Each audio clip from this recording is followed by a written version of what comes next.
Consider the circle whose equation is given below. Which of the following is the domain of the relation?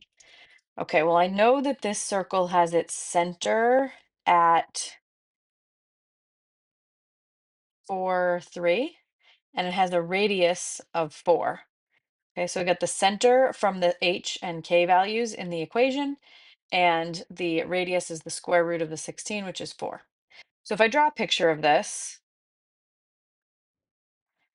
here's 4, 3.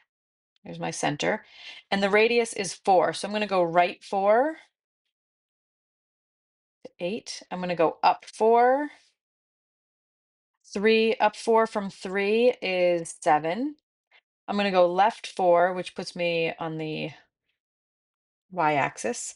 And I'm going to go down 4, which puts me at -1. Okay, and then I'm going to connect those to make a circle.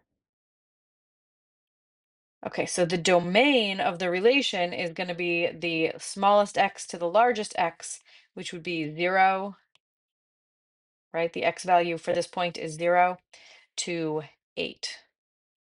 0 to 8, which is option B. The range, if you were interested, is the smallest y to the largest y. So that would be -1 to 7.